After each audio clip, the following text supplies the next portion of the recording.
Boa tarde a todos. Meu nome é Gustavo Segre, eu sou o hermano peligroso do Faroeste Brasileira. E a cabeça da minha... Não, o preço da minha cabeça aumentou de novo. Porque nós estávamos ontem em R$ 39,90 e passamos de novo para R$1 milhão.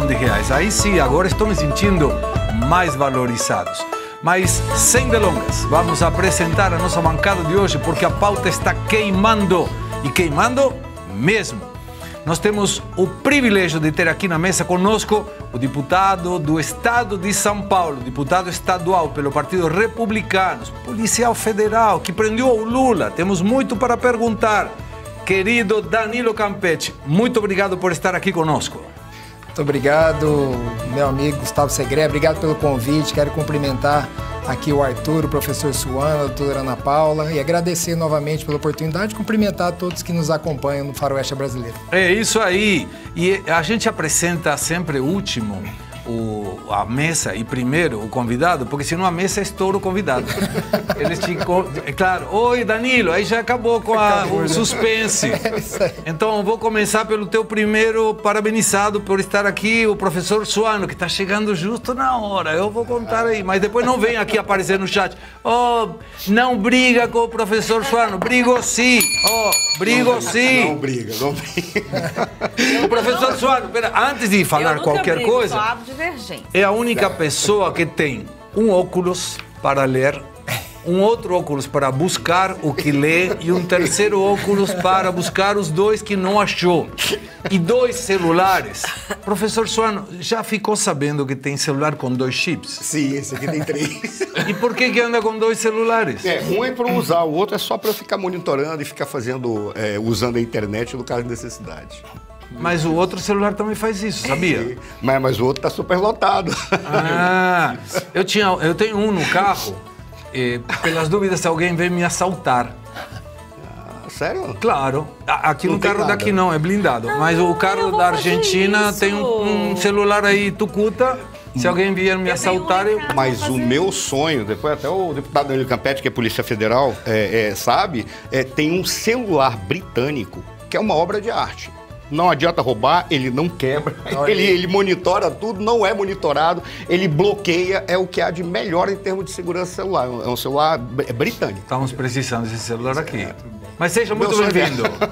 Muito obrigado, Segre. Meus cumprimentos a ti, a Ana, ao Arthur, ao deputado Campetti, personalidade espetacular da política brasileira. Se Deus quiser, chegará ao Senado, se não for bem além, tá? que é o sonho que nós temos. Vamos lá. Meu cumprimento a todos que nos acompanham, esse pessoal maravilhoso da Oeste, e um grande abraço ao pessoal do 3Ms, que nós estamos reeditando um programa que nós fazíamos, que chamava 3M, né? Milton Cardoso, Marcelo Suano e Marcelo Martias.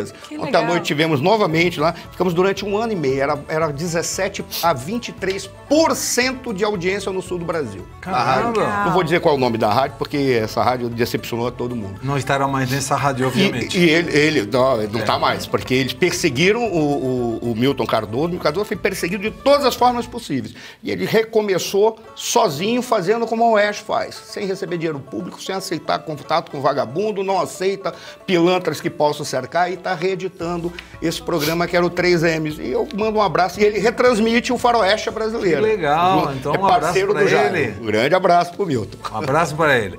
Ana Paula Rocha, à minha direita, à tua esquerda. Tem um visto de canhoteiro? Só na tela, porque eu tô aqui não. Sempre à direita. Não vem, Segre. Olha, quero dar um beijo para essa audiência maravilhosa, para essa bancada fenomenal. Mas eu queria te dizer o seguinte, xerife. Hermano Peligroso, nós temos que melhorar esse sotaque, porque Peligroso não passa a ideia pra gente que você é perigoso. Perigoso, mas aí fala peligroso, em castelhano. E sim, mas aí não fica pra nós, eu não sinto esse perigo todo, não. É a edição que colocou e eu aceito. Mas desde que coloquei 1 milhão... Né? Não, colocou 1 milhão, porque tem um sotaquezinho aí. Hermano Mas é muito peligroso. Bonitinho, porque o idioma de vocês... Ficou legal, ficou legal. Eu adoro. Seja muito bem-vinda, então, e para concluir a apresentação da mesa, aquele que sabe tudo de economia, tudo e mais um pouco, até o preço do dólar de depois de amanhã. Luiz Arthur Nogueira. Evidente. Tudo não, mas mais que o Haddad, com certeza, o que não é mérito nenhum, né? Qualquer um sabe mais do que o Haddad. Boa tarde, Segré, boa tarde a todos. Lembra que eu dizia aqui que era do interesse do Trump que o dólar perdesse valor no mundo inteiro? Por quê? Porque ele quer diminuir importações. Então o dólar continua caindo frente às principais moedas, frente ao euro e frente ao real. Por isso que hoje o real está valorizado em relação ao dólar mais baratinho aqui no Brasil, R$ 5,39. 5,39? 5,39. Partiu Disney. Barato, bom, para alguns, né? Eu para outros tenho não visto. podem ir para o Disney, não. Já tem visto, né? Ó, já começamos no chat complicado, Por porque quê? mais de 10 mil pessoas já estão nos acompanhando, 7 minutos do começo do programa. Muito obrigado pela audiência e crescendo. Por favor, compartilhe, comente se quiser, defenda quem você quiser. Nós temos, Danilo, 2% de audiência canhoteira, mas com muito orgulho eu falo isso, porque em todas as enquetes que a gente faz sempre tem 2% que escolhe o outro lado. Dos haters, né? Mas não tem problema, são bem-vindos, porque aqui a gente fala e trata os assuntos com muita objetividade, falando sempre a verdade. E aí depois você que nos assiste pode ver para que lado da notícia você vai. Mas agradecemos muito a tua audiência. E por que digo que começou mal o chat? Porque coloca aqui, CL, Segré torcedor do River Plate. Pelo amor de Deus, nunca. Eu sou contra a esquerda e contra o River Plate. É Boca. E aqui no Brasil, Boca Júnior também. Então Boca. eu sou Boca também. Na Argentina eu sou Boca. Boca Júnior. Horrível, né? Aí, ó, tá vendo? Tá vendo, chefe? Tá vendo, chefe? Toda vez que a gente joga com Boca, a gente perde. vendo, Palmeiras, por que chefe? eu torço pro Boca? Eu sou de Chacarita.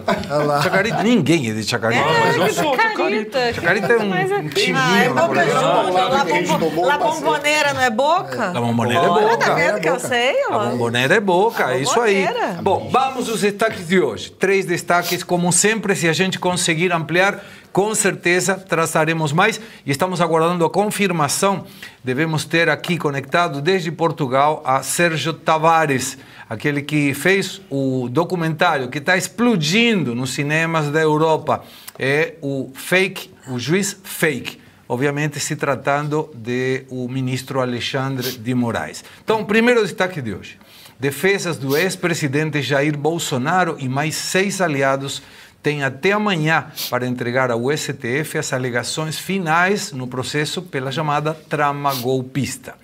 O segunda notícia importante para desenvolver. Protocolado na Câmara Federal, projeto de lei que impediria no Brasil a implementação da Lei Magnitsky. Tem gente que não entende nada de nada, mas a gente vai ver. E olha essa pérola. Tribunal Superior do Trabalho, lembra aquele mesmo que estava fazendo a sala VIP por R$1,5 milhão de reais? Então, adquiriu 30 veículos de luxo para ministros. E cada um deles, R$346 mil. Gostou? Tem mais. No programa de hoje vai ter mais. E agora apresentamos a enquete. O cancelamento da reunião entre o ministro Haddad e o representante dos Estados Unidos se deve a... E são 4 opções. Eduardo Bolsonaro interveio para que a reunião se cancele, conforme o ministro Haddad menciona. 2. O avião russo que pousou em Brasília, e aí agrego, teve um acordo de cooperação entre a China, Brasil e a Rússia, e tem também uma determinação da Casa Civil regulamentando as redes sociais. De novo. Então, esse avião russo leva junto o acordo de cooperação China, Brasil e Rússia e a regulamentação, de novo, mais forte das redes sociais. Terceira opção, Brasil não mostrou propostas para um acordo. Ou 4, pura estratégia de negociação, no caso americana. Vamos ver aonde que colocam esse 2% de audiência da canhota que sempre nos acompanha e eu agradeço também por isso. Danilo, você vai ver que quando termina o resultado da enquete, nunca dá 100%. É um mistério. Começa dá 100%. Depois, não sabemos aonde vai. Entre 2% e 3% se perdem no caminho. Deve ser alguma comissão de alguém, mas sempre termina em 98%, 97%. Vamos ver como é hoje. Então, a partir de agora, contamos com a tua participação. 13 mil pessoas nos assistindo não é um bom número. Não. Então, compartilhe, traga família, amigos. Precisamos sair dos 13 mil. Edu me avisa quando saímos dos 13 mil. 14 mil. Eba! Muito bem. Agora sim, obrigado. Você pode assinar a Revista Oeste para nos acompanhar e nos apoiar.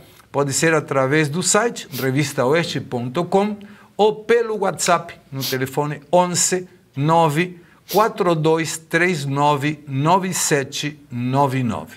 Nos ajude a melhorar o nosso jornalismo e chegar a mais pessoas. Tem uma notícia que não pretendo abrir a comentários, mas se bem não é do dia, me parece importante que a gente valorize essa informação, porque ontem morreu o senador e pré-candidato à presidência da Colômbia, Miguel Uribe. Ele foi baleado na cabeça em junho durante um comício em Bogotá. Senador conservador da oposição ao governo de esquerda de Gustavo Petro e favorito ao governo da Colômbia, Uribe foi baleado na noite do dia 7 de junho, há pouco mais de 2 meses, enquanto discursava em um evento de rua na capital colombiana. Uribe foi atingido por 3 tiros, 2 na cabeça e 1 na coxa esquerda. Desde então, Uribe estava internado no Hospital Fundação Santa Fé de Bogotá e seu estado era crítico. Seu estado teve melhoras, mas ele voltou a piorar no último fim de semana devido a uma hemorragia. A mulher de Miguel Uribe, Maria Cláudia, confirmou a morte do marido numa postagem no Instagram. E fazemos menção especial de honrar a essa pessoa, porque mesmo que a esquerda defende sempre que é contrário às mensagens de ódio, devemos lembrar que em 2018 nós assistimos o atentado contra o então candidato e posteriormente presidente Jair Bolsonaro. Depois assistimos um outro atentado contra o então candidato e hoje presidente Donald Trump e agora de Miguel Uribe. Não observamos atentados, e ainda bem, de candidatos ou dirigentes da esquerda, pelo menos não nessas magnitudes. Então a esquerda, além de defender essa luta contra as mensagens de ódio, seria muito bom que também evitem mostrar o ódio que tem contra alguns candidatos, exercendo atividades violentas, como um atentado que, nesse caso, propiciou a morte de uma pessoa que estava muito perto de ser presidente da Colômbia. Então, fica apenas a dica e o desejo de que não seja apenas um combate à manifestação de ódio e sim aos atentados. Eu não li nenhuma manifestação, nenhum dirigente de esquerda se solidarizando com a família de Uribe. Se estou errado, basta que alguém nos mencione e com muito prazer a gente retrata essa informação. Mas vamos começar então com a pauta de hoje. As defesas do ex-presidente Jair Bolsonaro e mais 6 aliados têm até amanhã para entregar ao STF as alegações finais no processo da trama golpista. A data marca o prazo final de 15 dias para os advogados protocolarem suas manifestações. As alegações representam a última manifestação dos réus antes do julgamento que pode condenar ou absolver, essa queria ver, ou absolver aos acusados. Após a entrega das alegações, o superministro Alexandre de Moraes deverá liberar para o julgamento da ação penal referente ao núcleo 1 da denúncia apresentada contra Bolsonaro e seus aliados. Caberá ao presidente da primeira turma da corte, o ministro Cristiano Zanin, marcar data do julgamento. Deve ser bem rápido, provavelmente no dia seguinte, porque estão bem apressados para sentenciar todo mundo, principalmente Jair Bolsonaro. A expectativa é que o julgamento que vai decidir pela condenação ou absolvição dos acusados ocorra em setembro. Danilo, eu começo com você. Segre, é um verdadeiro absurdo, né? Se nós fizermos um comparativo, primeiro que essa ação não tem fundamento, baseado num crime impossível, com um enredo que nem a Netflix compraria, né? Então a gente tem, com base no iter criminis, nós temos lá, né, a cogitação, os atos preparatórios, os atos executórios e a execução. Nós, no máximo, a doutora Ana aqui pode confirmar que no máximo nós chegamos aos atos preparatórios, o que não é crime, né? Não há nem tentativa. Eu tenho dito aqui, já disse aqui na Oeste, que se houve uma tentativa de golpe, por que não houve o golpe? Porque não havia resistência nenhuma.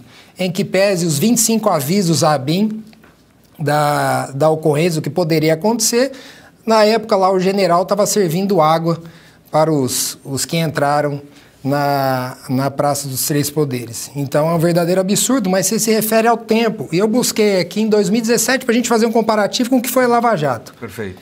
Em 2017, este que é o presidente da primeira turma, Cristiano Zanin, era advogado do presidente Lula. E ele foi à Europa reclamar, por exemplo, do voto do Thompson Flores, que ele demorou 102 dias. Mas ele não foi reclamar da demora, ele foi reclamar da agilidade, que teoricamente o Thompson Flores levou em 102 dias para oferecer o voto em relação à condenação de Lula. Então, e Lula que teve a oportunidade de 400 recursos no âmbito todo da Lava Jato, só em relação ao triplex foram 78 recursos. E a gente tem que considerar que foram 4 anos do início da Lava Jato até a prisão do Lula, que foi no dia 7 de abril de 2018. E eu estou falando, não é de ouvir dizer, eu acompanhei toda a Lava Jato, eu participei de várias fases da Operação Lava Jato. Então a gente vê aí a aplicação de 2 pesos e 2 medidas, um julgamento a toque de caixa que não deveria ter sido levado a efeito no Supremo Tribunal Federal, mas sim na primeira instância, e que a gente já sabe qual vai ser o desfecho desde o começo da ação, a gente sabe qual vai ser o desfecho dessa condenação, desse julgamento. Esses 102 dias que você faz referência, se eu não lembro mal, estamos falando da celeridade com que foi tratado na segunda instância a respeito da primeira. Exatamente, no TRF4. Ele reclamou na Europa que estava sendo muito rápido, que o desembargador Thompson Flores estava com o curso do processo acelerado para a condenação do Lula. Então, você vê, a comparação que a gente tem agora. Tem 15 dias para as alegações penais, um processo que tramitou sem direito a recurso, que já começou no STF, e que está para ser concluído aí em 1 ano. Em menos de 1 ano, você tem denúncia, você tem fase instrutória, você tem alegações finais e você tem o julgamento. Da minuta que ninguém sabe quem escreveu e onde estava. E de uma tentativa de golpe em que o ex-presidente Jair Bolsonaro, favorecendo um pedido de quem seria o ministro da Defesa, José Múcio, nomeia novos comandantes da força que teoricamente... Ainda na transição e com o Bolsonaro fora do Brasil. Esses dias até eu estava lá na Assembleia Legislativa e aí eu fui contraposto por um deputado da esquerda. Ele falou assim, olha... Começou os atos executórios numa reunião. Eu pergunto para você que está nos acompanhando aqui, é alguma coisa assim viável? A gente tem um bom senso fazer que os atos executórios começam numa reunião? Ou seja, o direito, eu aprendi na minha faculdade de Direito que direito é bom senso. Claro. Isso não tem um mínimo de bom senso você admitir que o ato executório de um planejamento de golpe começa numa reunião que está lá discutindo artigos da Constituição. É um absurdo. Temos uma advogada na mesa, Sim. Então vou perguntar para a Ana Paula Rocha se tem algum sentido os advogados, claro, tem, obviamente, colocar as alegações finais por um trâmite, porque todos nós sabemos que a sentença já está escrita. Agora, o advogado Cicchini mencionou algumas vezes em entrevistas que nos deu aqui no Faroeste Brasileira que ele tem a expectativa de que alguém seja, ou algumas pessoas, possam ser absolvidas para mostrar que não é todo mundo que estava no embalo dessa situação. Tem sentido as alegações e você acredita nessa teoria do Cicchini de que alguém pode ser absolvido? Segré, as alegações finais, elas geralmente repetem tudo aquilo que já foi alegado pela defesa durante os outros procedimentos em que a defesa teve oportunidade de se manifestar. Dificilmente traz algum fato novo, a não ser que este fato novo tenha ocorrido, né? Não é após, por exemplo, a apresentação da defesa ou alguma coisa que tenha surgido de relevante durante a oitiva de testemunhas. Fora isso, as alegações finais tendem, tanto da acusação quanto da defesa, a seguir o mesmo rito e apresentar as mesmas alegações que a gente já vem conhecendo durante o processo. Com relação ao Chiquini sugerir que algumas pessoas possam ser absolvidas no intuito do STF querer dar uma característica de legitimidade ao procedimento, eu não sei, é uma especulação. Pode ser que sim, pode ser que não. Não sei se Alexandre de Moraes está muito preocupado com isso, porque até agora ele demonstrou não estar preocupado com nenhuma das nulidades, várias nulidades absolutas. O que é uma nulidade absoluta? Porque existem nulidades no processo que elas acontecem e o processo pode prosseguir. A nulidade absoluta, ela pode ser arguída a qualquer momento de ofício. Então, assim, não me parece que o Alexandre de Moraes está preocupado depois de tudo que ele fez. Agora, eu queria lembrar o que está acontecendo neste momento, que é a Vaza Toga 2. E a Vaza Toga 2 está trazendo elementos substanciais, não só com relação à interferência do governo Biden, até financeiramente, durante aquela campanha pela desinformação do TSE, que isso sim é uma interferência na soberania nacional, mas também está trazendo elementos, e agora o Tagliaferro promete também trazer novas informações a respeito daquela busca de indícios de qualquer coisa que tivesse nas redes sociais para incriminar as pessoas. Então, isso fragiliza muito o processo. Eu acho que a médio prazo ou longo prazo, esse processo ele vai ser revisto. Mas hoje, nós já estamos com o presidente Bolsonaro preso. E ser condenado em setembro é mais um passo. Então, essas alegações finais hoje é o cumprimento de um protocolo que faz parte do procedimento. Antes de passar para Luiz Arthur e o professor Suano, está confirmado que teremos hoje no programa Sérgio Tavares falando sobre a situação desse documentário que está explodindo e que poderá ser visto acá no Brasil com algumas observações, não sobre o conteúdo, sino que, e o Sérgio Tavares vai explicar melhor, ele condiciona a uma quantidade de seguidores no canal dele, no Instagram, no YouTube, para que possa ser liberado aqui no Brasil. Mas tudo isso vai ser, em breve, contado em primeira pessoa pelo realizador desse documentário, o Juiz Fake. Falando de Alexandre de Moraes, o ministro do STF, Alexandre de Moraes, em palestra ontem no Tribunal de Contas do Estado de São Paulo, afirmou que o judiciário brasileiro cometeu, aspas, erros e acertos, fecha aspas. O evento não teve a presença do governador Tarcísio de Freitas nem a do prefeito da capital, Ricardo Nunes. Moraes disse, abre aspas de novo, nós realmente podemos, com acertos e erros, porque isso faz parte de qualquer instituição composta por seres humanos. Elas acabam repetindo os erros dos seres humanos, fecha aspas. E ainda completou, aspas de novo, exatamente por isso o judiciário é um órgão colegiado, para que uns corrijam os equívocos dos outros, fecha aspas. Ele se referia ao que chamou de reação às manifestações do 8 de janeiro. Abre aspas de novo. Tivemos uma tentativa de golpe de Estado no dia 8 de janeiro de 2023 e as instituições reagiram. Souberam atuar dentro do que a Constituição estabeleceu, fecha aspas. Ele recebeu o colar do mérito da Justiça de Contas concedido a personalidades que contribuem para os sistemas de fiscalização financeira e orçamentária. Eu não entendi nada porque o ministro da Corte tem uma honraria para um sistema de orçamento. Luiz Arthur, você pode nos explicar um pouquinho? Ai, Segré, é difícil, né? Olha, esse colar que o ministro Alexandre de Moraes recebeu tem a mesma validade que aquele prêmio que o Haddad ganhou como personalidade do ano do meio ambiente.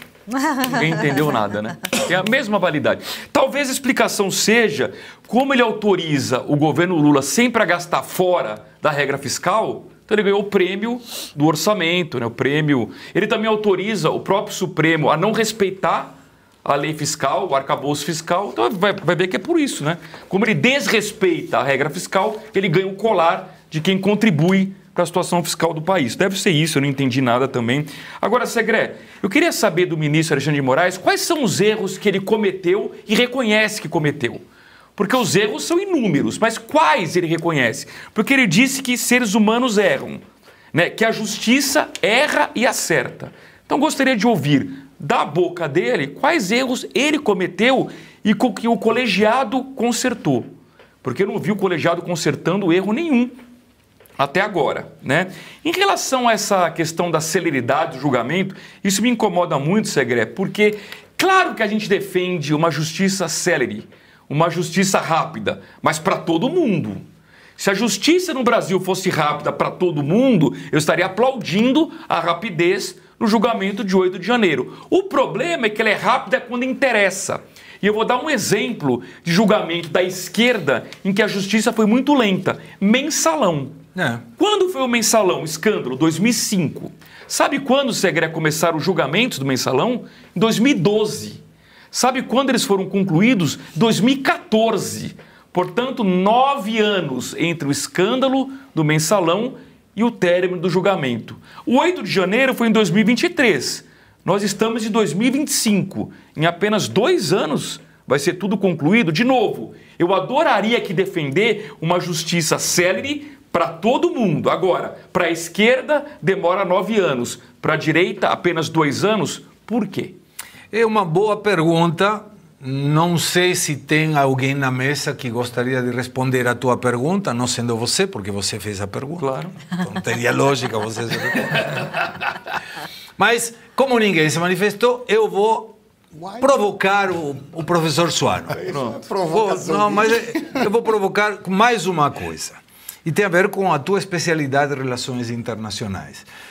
Essa sentença que quase certa vai ser condenatória, a pergunta é, não pode afetar mais ainda a relação entre Estados Unidos e o Brasil, considerando, de novo, avião que está restringido nos Estados Unidos pousa em Brasília sem saber muito bem para quê e por quê.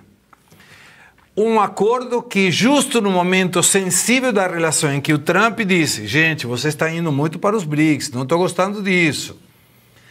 Esse acordo estabelece uma união mais forte, Rússia, China e Brasil. No momento em que Xi Jinping negocia com os Estados Unidos e Putin também. E aí vem a terceira, que é essa regulamentação das redes sociais, que seria mais local. Mas se temos essa acusação do governo Trump, dizendo vocês estão perseguindo o Bolsonaro e os seus aliados, uma sentença condenatória não pode atrapalhar mais ainda? E junto com a pergunta do Luiz Arthur, que já nem me lembro, porque já falei tanto que nem me lembro. Que a justiça é rápida para a direita e lenta para a esquerda. Perfeito.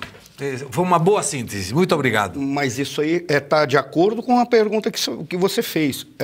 A questão da condenação do Bolsonaro, sob a ótica americana, ela está inserida num procedimento tático dentro de uma grande estratégia que está sendo adotada pelos Estados Unidos. Os Estados Unidos estão preocupados com o Brasil se tornar uma alavancagem para os seus inimigos estratégicos internacionais. Ponto. Nesse sentido, o que ele identifica? Que o governo brasileiro está contaminado, seja com corrupção, seja com autoritarismo, seja com o que quer que seja. Mas ali o governo brasileiro está contaminado. E um dos elementos que demonstra essa contaminação é o fato desse processo contra o Jair Messias Bolsonaro, que já é um processo. É interessante que quando o deputado falou acerca de um golpe, uma tentativa de golpe, por incrível que pareça, eles já definiram que é golpe. Quando o ministro Barroso, em resposta à lei Magnitsky, colocou na página do STF que ele foi justificar o que estava sendo feito no Brasil, e ele coloca assim, golpe de Estado, no qual estão inseridos aqueles que nós estamos julgando. Ou seja, ele nem falou que é tentativa, ele falou golpe de Estado. Ele já falou, está configurado como golpe de Estado, independentemente de tudo aquilo que está sendo falado pelos juristas e juristas de alto gabarito, e não o caso deles, que são juristas que cada vez mais estão sob questionamento, se ou não sabem ou se não têm um certo comportamento moral que piora a questão da sua suposta ignorância. Quando o Danilo falou do desembargador Thompson Flores, que foram lá na Europa dizer a celeridade dele, o desembargador Thompson Flores é um dos juristas mais decentes, dignos e corretos que tem no Brasil. Ele é espetacular. Ele é um homem simples, um homem humilde, um cara educado, um cara elegante, trabalhador, e ele foca exatamente naquilo que ele está fazendo. Talvez por isso ele tenha conseguido fazer em 100 e poucos dias aquilo que um outro que não está nem aí fizesse em 1 ano. Porque ele foca. E é um tempo mais do que suficiente. O que não é tempo mais do que suficiente são essas poucas semanas para condenar o Bolsonaro, que já está ali inserido, está configurado. Bolsonaro será preso. O problema, o receio que eles têm é exatamente dessas respostas americanas. Porque os Estados Unidos já sabem, afinal de contas, que no caso de uma condenação do Bolsonaro, não se estará condenando o Bolsonaro. Está sendo feita a condenação de toda a oposição para preservar e garantir a continuidade desse governo. Por isso que eles dizem, então, peraí, agora o negócio foi além. Porque é uma ditadura, um Estado autoritário, acusado de corrupção, configurado por essa razão pela qual se aplicou a Magnitsky, com comprovação de que existe abuso de autoridade ali. Aí o que eles vão fazer? Eles vão começar a estender a aplicação da lei Magnitsky. Eu acreditava que seria difícil eles colocarem já no mesmo bacia o Hugo Mota e o Alcolumbre, para evitar de transformar isso em uma relação de Estado contra Estado, porque aí pegariam 2, 3 poderes que seriam sancionados. Mas a configuração está tão podre que é muito provável que eles digam, não, agora nós vamos tratar o Brasil inteiro, porque o que está demonstrado foi nessa reunião que foi feita agora com o avião russo que veio para fazer um acordo de cooperação em várias instâncias, incluindo que lá não está inscrito, mas certamente estará na área de inteligência. Esse é o grande problema, porque se eles forem trabalhar no setor de inteligência coletivamente, eles aí sim se tornam um risco gigantesco para os Estados Unidos, porque é no setor de inteligência que você consegue obter os pontos estratégicos e os pontos nevrálgicos. Se os 3 trabalharem juntos, aí são inimigos mesmo dos Estados Unidos e inimigos configurados numa possibilidade de uma guerra. Claro que nunca vai ter, porque os nossos americanos vão perder tempo deles gastando munição. Lá no Rio Grande do Sul, falando, não vou gastar bala com chimango. Aqui eles não vão gastar bala conosco, porque é perda de tempo. É muito mais fácil eles quebrarem o Brasil sem precisar ir à guerra. Mas fica configurado que é um inimigo que está posicionado para confrontar os Estados Unidos em todos os aspectos, contra a sociedade, contra o governo e contra o Estado americano. Esse é o grande problema. E é um risco. Sim, é um risco. Como é que eles poderiam fazer? Eles poderiam deslocar, acho que é a 4ª Frota. A 4ª Frota para vir para cá, ficar passeando pelo Atlântico Sul. Só uma frota americana tem mais aviões de combate do que a Força Aérea, o Exército e a Marinha Brasileira. Só dentro de um porta-aviões. Eles têm 12. Mas tomara que não tenhamos que vivenciar isso. Né? Não acredito que a gente vai vivenciar, porque há muitos passos para chegar a esse ponto. E ele sabe que dentro do Brasil tem tanta traição que basta pressionar, que os traidores vão começar a se manifestar. Mas com certeza, não tem nem como ver. Eu, por exemplo, concordo que será revisto, como a Ana falou, mas a minha preocupação essa é uma configuração nossa de assim, não, isso será revisto um dia, mas espera aí, até lá quantos vão morrer? Então nós temos que trabalhar para que a revisão seja agora com a pressão política contra esses políticos que se dizem juízes, porque eles não são juízes, são políticos. E são políticos autoritários. Por quê? Porque a revisão, se ela vier no futuro além, e afinal de contas, o que vai acontecer conosco? Você corre risco, eu corro risco, Arthur corre risco, Ana. O deputado Campetti corre risco, nós corremos risco. Nós vamos esperar a revisão, um dia será revisto, mas é uma leitura histórica de quem ganhou. Agora recebemos a informação de que os advogados do presidente Bolsonaro solicitaram ao ministro Alexandre de Moraes autorização para fazer exames médicos. Será que vai autorizar ou vai ser mais um dos prisioneiros de estimação, como temos o caso do Daniel Silveira? Do Clezão, que morreu. Clezão que morreu nem teve essa oportunidade, né? Mesmo com o pedido da PGR sugerindo a soltura, por uma questão Exatamente. de Humanitária. Mas, falando sobre lei Magnitsky, é difícil esse nome. Eu gostaria de ver. Aprender. Eu gostaria de ver como é falado pelo presidente Lula. Deve ser tipo execução. Divertido. Deve ser uma execução. Não, execução é outra fala minha que eu não consigo. E você me deu uma deixa. Diga. Sexta-feira agora. Viu como eu sou eficiente? E todas as sextas-feiras teremos o prêmio Faroeste à execução. Tem fortíssimos candidatos. Não é que eu faço de propósito. Não sai, Danilo. Não sai. Eu quero falar a ação de executar. Sim. Como se chama? Como se fala? Executar. Não. Execução. Execução. Não é piada, gente. Não sai. Execução. E olha, tem vários candidatos para ganhar esse prêmio. Aqui no chat, por exemplo, o Emílio mandou assim, ó, força Barroso, todos nós detestamos você. Então, vamos ter vários. E aí como vai ser? Como vai ser? Ou como vai ser, já apresentamos a nossa prestigiosa audiência, 25 mil telas nos acompanhando já no Faroeste Brasileira, no canal do YouTube. Na sexta de manhã, vamos a ir vendo quem foram os candidatos. Na sexta, no começo do programa, a enquete será que os próprios participantes vão escolher quem vai ganhar o prêmio Execusão. Na mesma sexta. Mas quem vai escolher? A nossa audiência. A nossa audiência. Além da pergunta, nós vamos colocar as opções pelas pessoas que nós vamos subjetiva e arbitrariamente colocar como candidatos. Os executores. E a audiência vai escolher quem ganhará o prêmio semanal Execusão. Então, assim vai funcionar. Falando de ações de executar, a deputada Fernanda Melchiona, do puxadinho do PT, o PSOL, protocolou na Câmara dos Deputados o projeto de lei 3.831/2025, batizados de, escuta essa, aspas, PL da soberania financeira, fecha aspas. Eles são criativos pra caramba, porque colocam nome que não tem nada a ver. Quando foi o IOF, o título do aumento de impostos era para o equilíbrio fiscal. Mas equilíbrio fiscal, uma banana.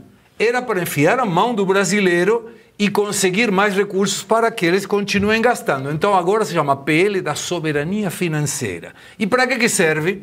A medida quer impedir que bancos, corretoras e demais entidades supervisionadas pelo Banco Central e pela Comissão de Valores Mobiliários bloqueiem, restringam ou encerrem contas no Brasil com base em sanções aplicadas por governos estrangeiros, americanos. Essas ações só poderiam ocorrer com autorização prévia das autoridades brasileiras. Estou rindo, porque é uma piada. Senhora, não lembro nem o nome do PSOL. Melchiona. A senhora deveria ler mais, porque essa lei Magnitsky não tem aplicabilidade no Brasil.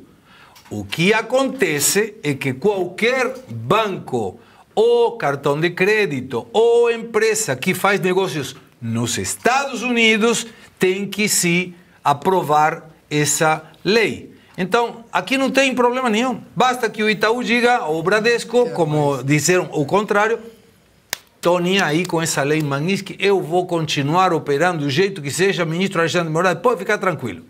Não funciona assim. Então, é uma ridiculez, é um absurdo por onde vocês olham. Mas, como o presidente já falou que não consegue governar sem o apoio do STF, muito provavelmente, e eu tenho certeza absoluta, que se a gente pesquisar o principal partido que coloca leis que não tem nem pé nem cabeça e que vão pedir, batendo na porta do STF, é o PSOL. Então, não temos nenhum problema com isso. Pode continuar. O texto do projeto, que anula no território nacional qualquer comunicação, bloqueio, restrição ou encerramento de contas de clientes residentes ou não. Quando não é residente, não pode ter conta corrente, senhoras. Tem que ler mais. A regra vale para medidas baseadas em sanções impostas por governos estrangeiros sem homologação de autoridade brasileira competente.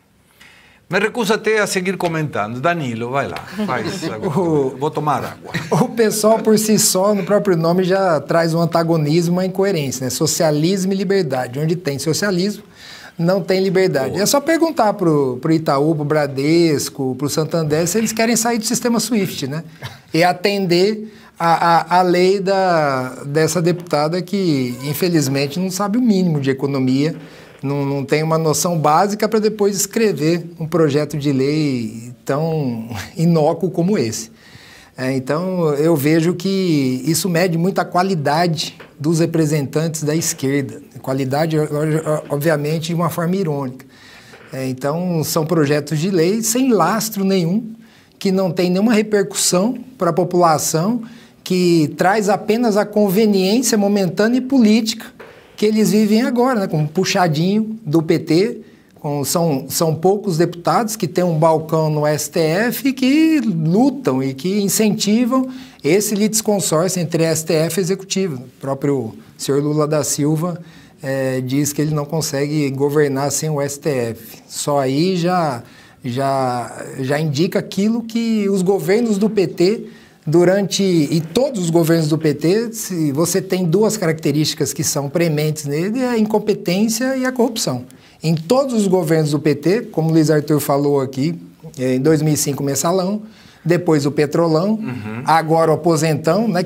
Estão tentando matar no ninho. Exatamente. Indiciado, bloqueio, não tem nada. Rede social, preço. Eles mataram no ninho, para não ter o problema que teve no petrolão, de uma operação Lava Jato com 7 anos, mais de 80 fases, 600 condenados, e que depois, no final, por causa do CEP, teve que ser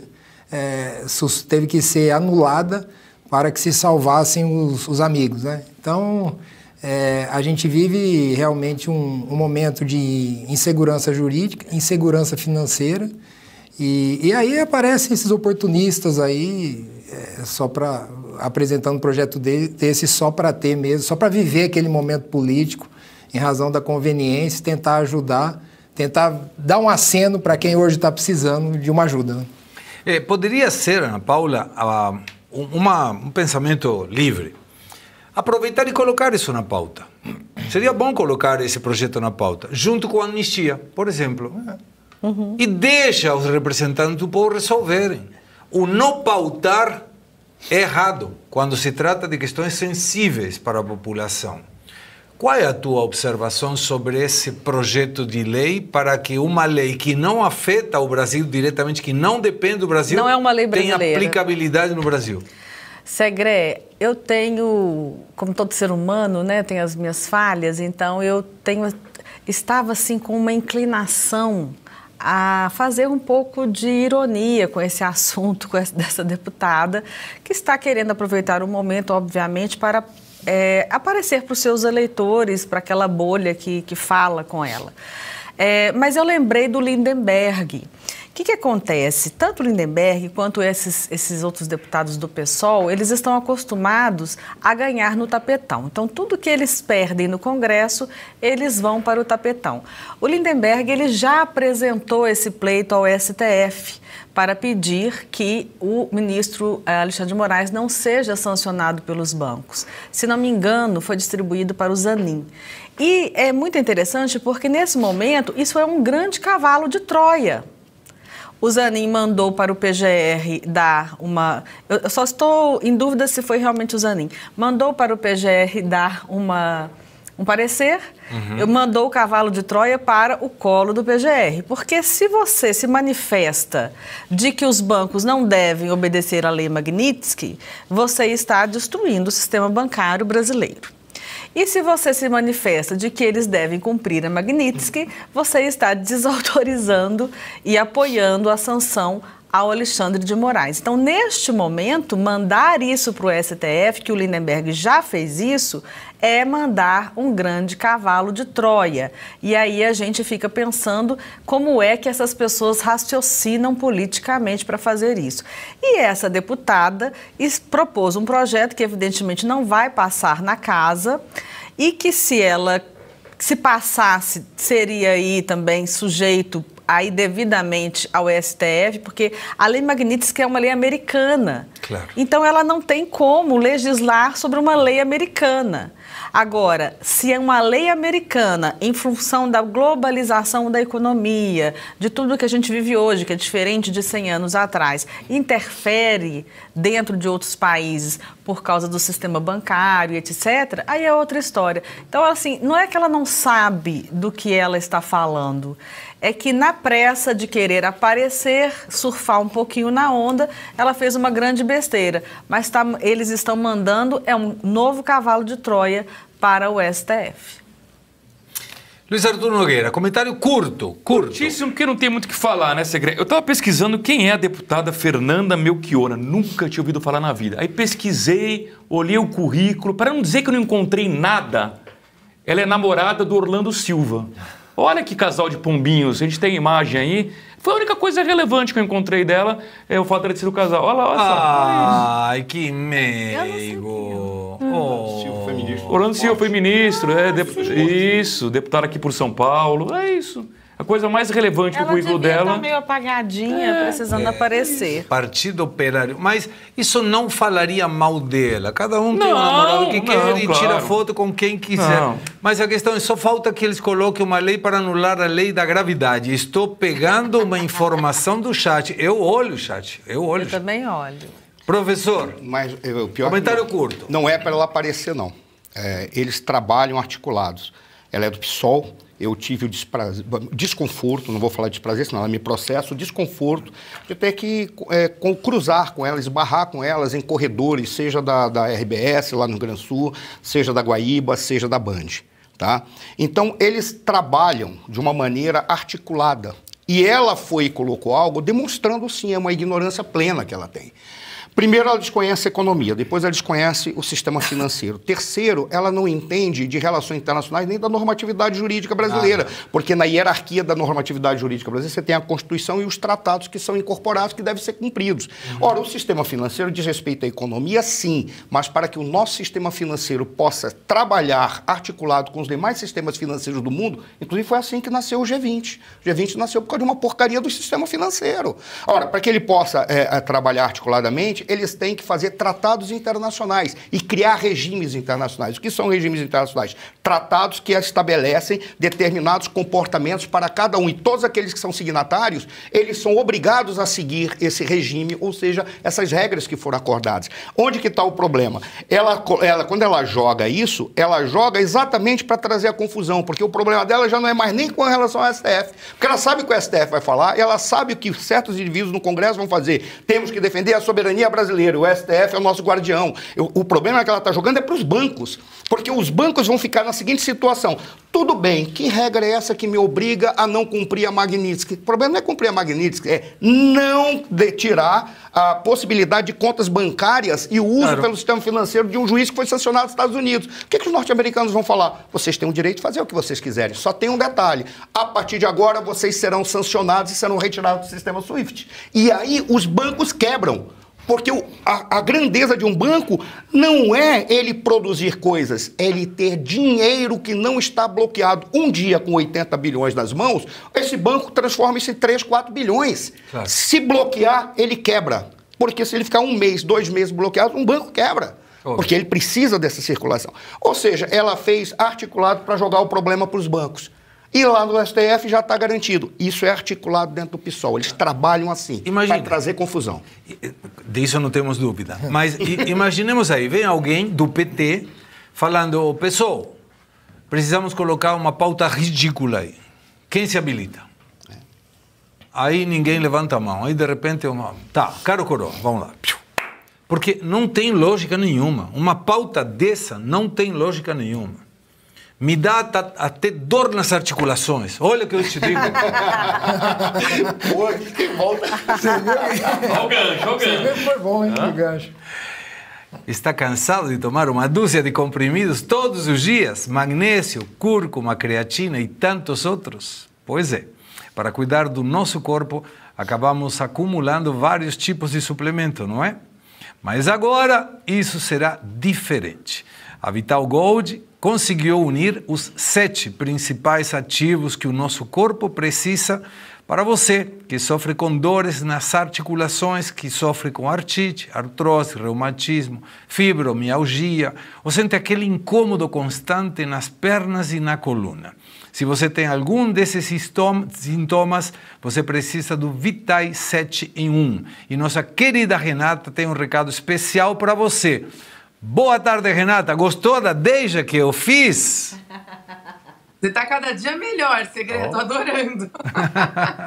É isso, a dor ela vai se espalhando. Você começa com essa dorzinha aí, ó, de repente deu um incômodo. Se você não trata, ela se espalha pro resto do seu corpo e faz você deixar de fazer um monte de coisa. Ela impede você de fazer coisas que você gosta, caminhadinha, ou trabalhar normalmente. Quem trabalha sentado, quem trabalha muito tempo em pé, sente dores. Não deixa a dor ser normal na sua vida. O Vital 7.1 veio para ajudar nas suas dores, na sua falta de disposição e energia e ainda na sua imunidade, porque aqui tem 7 suplementos dentro de um. Cúrcuma, colágeno tipo 2, clorela, MSM, magnésio, creatina e a famosa vitamina C. E juntos eles vão ajudar a desinflamar o seu organismo, cuidar dos focos de dor e ainda melhorar a sua imunidade. E são só 2 cápsulas por dia. Vai facilitar o seu dia a dia. Não vai ter que tomar 14 ou 21 cápsulas, apenas 2. Resultado logo nas primeiras semanas, você se sentindo muito melhor, com muito mais ânimo, muito mais disposição e percebendo que dia após dia você consegue fazer mais coisas do que você fazia antes e as dores vão diminuindo. Então não deixa para depois, porque saúde é primeiro lugar sempre. 0800 291 2200 e a gente já vai liberar aquele desconto maravilhoso para você que está assistindo o Faroeste. 70% de desconto no tratamento completo e o presente. Você tem aí o presente, Segré? Tenho esse presente? É esse aqui? Esse presente, a gente tem aqui, ó, Ora Pronov solúvel, que é anti-inflamatório, sabor limão ou abacaxi, super alimento e polivitamínico. Vai ajudar a melhorar também todo o organismo e as dores.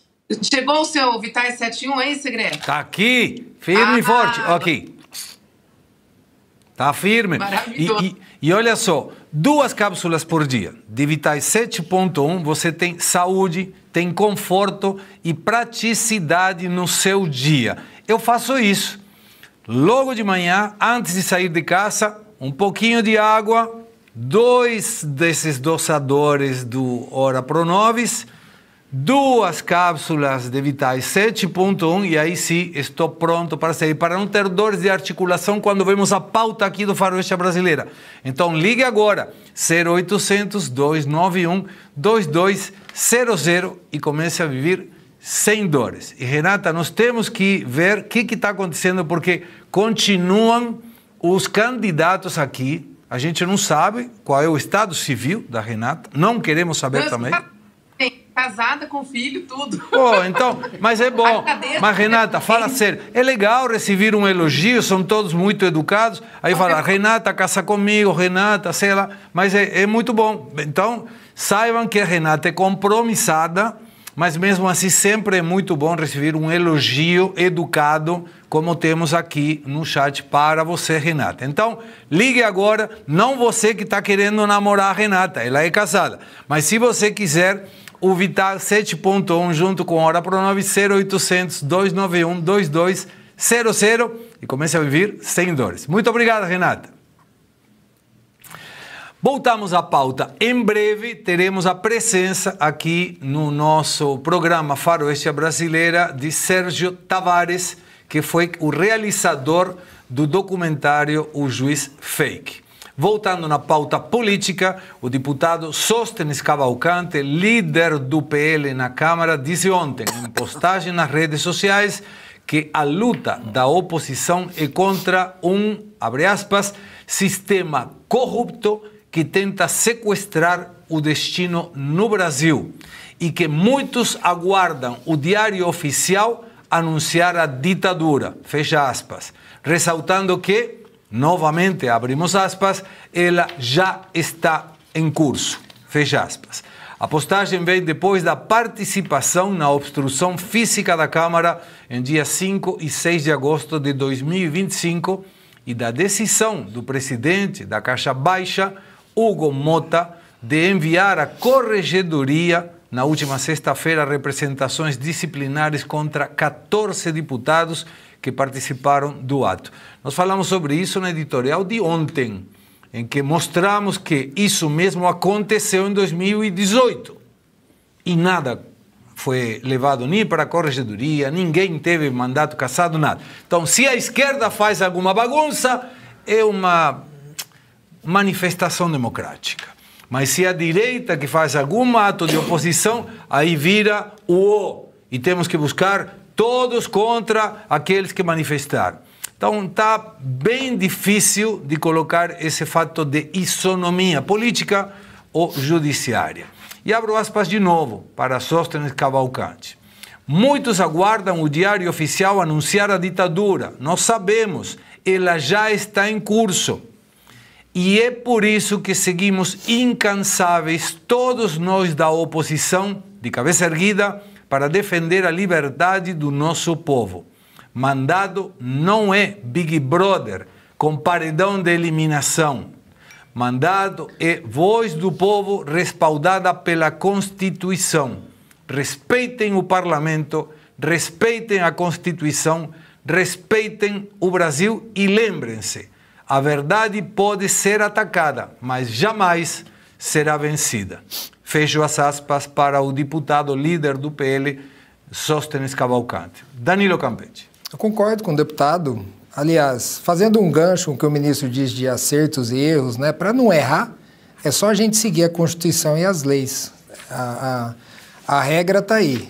E a Constituição existe e as leis existem para auxiliar o magistrado nos seus julgamentos. Na realidade, o magistrado tem que seguir a lei e a Constituição. A partir do momento que você rasga a Constituição, a possibilidade de erro é muito grande. Mas não foi só em 2018, Segré, que o PT e a esquerda ocupou ali a mesa. Também em 2017, na reforma trabalhista, e também em 2016, na mudança da lei do pré-sal. Em 2017, por exemplo, a deputada Luiza Erundina sentou à mesa e impediu lá a votação, o início da votação da reforma trabalhista proposta pelo então presidente Michel Temer. Houve também um outro precedente em 2019, quando o Alcolumbre, esse que é presidente agora, também do Congresso, que é presidente do Senado, na eleição da presidência, eu não me recordo o nome da senadora, mas ocupou a mesa também e impediu que o Alcolumbre sentasse à mesa. Então, a gente volta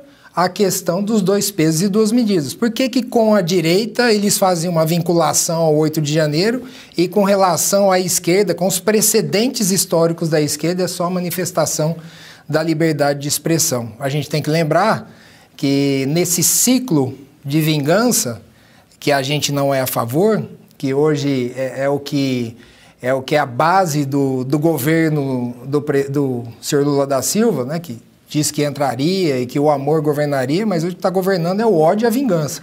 Esse ciclo da vingança não é bom para ninguém. Eu defendo que em a direita, eu tenho certeza que em 2026 a direita volta ao poder, eu não defendo que se persiga aqueles da esquerda. A gente tem que romper com esse ciclo da vingança, porque quem sofre com isso é a população brasileira. Marcelo Soano, está muito escancarado que tem uma diferença substantiva, né? Quando a esquerda faz uma manifestação igual a essa agora, foi uma expressão política, apenas uma demonstração de oposição a algumas ideias. Quando é a direita, solta o pau. Sabe por que eu posso estar enganado? É que a esquerda, ela entendeu um jogo do nosso sistema político e dessa estrutura administrativa que aí está e dessa estrutura política que aí está. Qual é?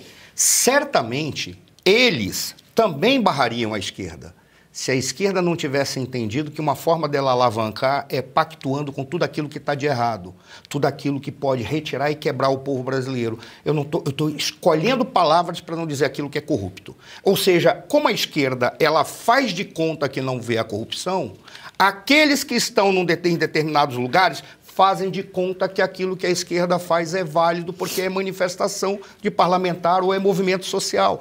A direita não. A direita ela não gosta de pactuar com corrupção. Na realidade, ela não pactua. Tem alguns, mas normalmente a própria direita defenestra-os, joga eles no lixo para que eles saiam de perto. Normalmente a direita faz isso. Então, o que ocorre é muito fácil de entender por quê. Eu vou te contar uma história. Eu fui aluno de um cara que participou daquelas greves estudantis e fazia militância pelo Partido Comunista. Fui aluno, sou da Universidade de São Paulo. Na Universidade de São Paulo só tem gente doida assim. E ele foi preso naquele momento. Caramba. E ele disse, eu fui convocado para ensinar os presos a se tornarem militantes conosco. Aí eu disse, e qual foi a sua decisão? Ele falou, eu simplesmente disse que não ia fazer, porque era mais fácil nós nos tornarmos bandidos do que eles se tornarem militantes políticos. Incrível. E no futuro poderia acontecer de nós, em fusão com ele, nos tornarmos bandidos. Esse é o pacto que foi feito. A esquerda faz de conta que a bandidagem é movimento social. E a bandidagem passa a mão na cabeça da esquerda, mas usa todos os argumentos contra a direita. Em especial nesse caso, que foi o caso aí dessa obstrução. Eu lembro que quando começou, ouvi muitas pessoas felizes. Eu disse, vai dar caca. E fui criticado por isso. Por quê? Porque não é regimental. E aí o problema não é que porque não é regimental eu iria ser contra, não. É que exatamente pelo fato de não ser regimental e percebendo como eles agem, eles iam entrar como um raio na cabeça daqueles que fizeram a obstrução não regimental, que é a forma de contar, porque eles não fazem isso com a esquerda. Deixa pra lá, a esquerda passa a mão na nossa cabeça. Qual é o grande problema? E agora encerro de verdade mesmo. É simples. Se você prestar atenção, eles já estão se mobilizando para punir ou caçar mandato daqueles que ocuparam. Quem foram os caras que ocuparam? São exatamente os 12, 14, 16 e 20 parlamentares da oposição, que são os proativos que realmente querem fazer mas está ficando escancarado. A direita deveria, e peço curto que já temos a Sérgio Tavares para sair ao ar, mas a direita errou em não pedir em 2017 o caçar os mandatos daqueles deputados de esquerda que fizeram a mesma coisa que agora? Não errou. Eu acho que é uma manifestação legítima e eu queria lembrar que na primeira eleição do Davi Alcolumbre como presidente do Senado em 2019, teve muita confusão no Senado. Teve um voto a mais do que o número de senadores. Uma reunião que era para ser rápida durou mais de 24 horas. Teve confusão, ele estava presidindo interinamente a mesa, mas foi uma baderna. Então, assim, faz parte, às vezes, do jogo político essa exaltação de ânimos e, nesse momento, a direita, a oposição, entendeu que deveria agir dessa forma e eu acho que está dentro do jogo democrático. Conclusão. Segré, Hugo Mota, em vez de ficar perdendo tempo perseguindo parlamentares de direita, deveria pautar logo a anistia. Ponto final. Isso mesmo. Boa. Deu like, nós temos 15 mil. Ainda bem que não passamos assim e vercamos uns 13 mil. 27 mil pessoas nos acompanhando, mais 3.300 pessoas no X, antigo Twitter. Dê um like, vamos um rápido intervalo e na volta, Sérgio Tavares. Pausa rápida aqui no programa para um alerta importante. Se você sente dores constantes nas articulações, nos joelhos, nas costas ou nas mãos, atenção! Não é normal conviver com dor todos os dias. E por mais que digam que é coisa de idade, isso não é verdade. A dor mostra que seu corpo está pedindo ajuda. E hoje você pode fazer algo para ele, não é mesmo, César? É isso aí, Cauti. Tem muita gente que já nem lembra como era viver com disposição. Acorda cansado, dorme mal, evita sair de casa porque tudo incomoda. E pensando nisso, a Vitae Gold desenvolveu o Vitae 7 em 1, que é um suplemento natural que reúne os 7 compostos mais eficazes no combate às dores e inflamações, todos com comprovação científica, Caute. É isso aí, olha só, vamos dar uma olhada aqui nessa cápsula onde tem magnésio, cúrcuma, colágeno tipo 2 e outros ativos que trabalham juntos e eles ajudam a desinflamar, a proteger as articulações e reconstruir as cartilagens. Uma fórmula pensada para quem quer mais mobilidade, mais conforto e mais qualidade de vida. E você sabe como é, né? Quando a dor começa a diminuir, o corpo responde, a disposição volta, o sono melhora, a energia aparece. Não é milagre, é ciência, é constância, é cuidado com você. Ligue agora para 0800 291 2200, vou repetir, 0800 291 2200, 100 primeiros que ligarem garante 70% de desconto, frete grátis para todo o Brasil e parcelamento em até 12 vezes sem juros, Cauti. E ainda tem um presente, ligando agora você leva um relógio inteligente de brinde, isso mesmo, um relógio com monitoramento de saúde, batimentos cardíacos, qualidade do sono e outras funções para acompanhar o seu bem-estar no seu dia a dia. Você sempre esteve ao nosso lado na luta pela verdade. Agora é hora de avançar. A mentira domina lugares onde a verdade não chega. E nem todos estão no digital. Com mais 20 mil assinaturas, a Oeste será também televisão. Nos ajude a alcançar esse número. Assine a Oeste. Agora vamos para um pedido formal. Você pode assinar a Revista Oeste e pode fazer isso pelo site revistaoeste.com ou pelo WhatsApp 11 94 239 9799. A nossa expectativa é chegarmos aos 120 mil assinantes e para isso precisamos da tua ajuda, porque nós estamos num lugar que prioriza a verdade e a objetividade na notícia.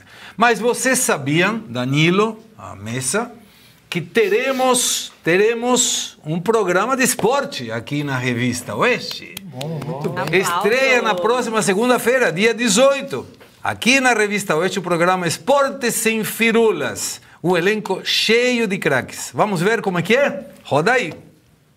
Que alegria estar aqui nesse momento para anunciar uma grande novidade, hein? Vem aí o novo programa de esportes aqui na Oeste para você. O Esporte Sem Firula. Por que é sem firula? Porque não vai ter mimimi, não vai ter lacração, até porque olha a equipe que tá. Facincani, Alex Miller, Alele, Alfredo Loebli. Comando é o Marinho Alemão, que é o nosso Schweinsteiger aqui. Mas também tem ele. Milton Neves! Neves está com a gente, dia 18! Bora! Esporte Sem Firula aqui na Oeste. É isso. Vamos!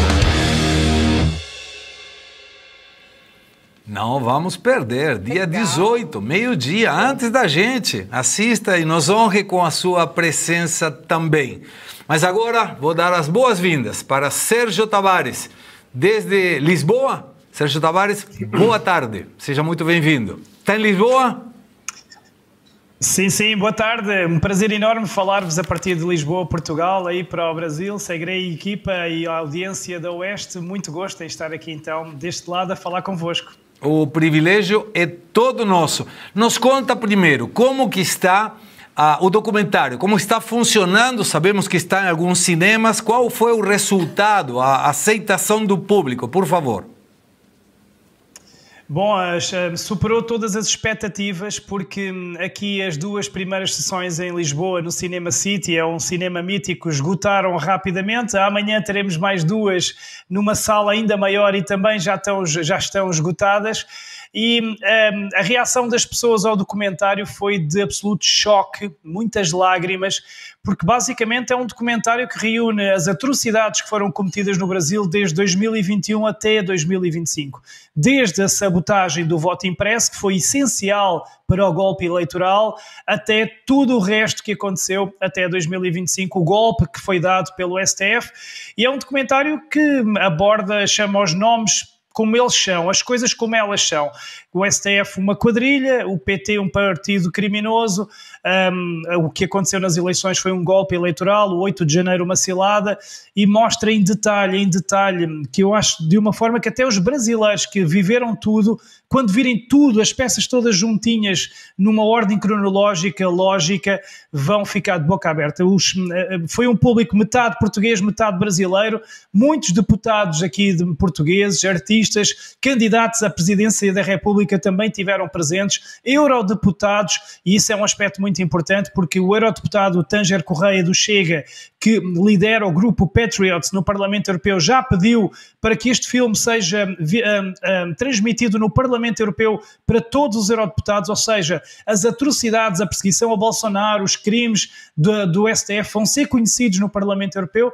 Então agora o cinema, este documentário segue para os Estados Unidos no próximo dia 16 Orlando, 17 Nova York, 18 Connecticut, 19 Boston e 20 Washington.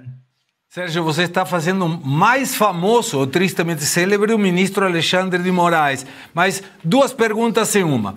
O que você pode nos contar sobre o conteúdo, um pouquinho mais detalhado do que acabou de falar, e como nós, que estamos aqui no Brasil, podemos assistir esse documentário? Quando? Sim.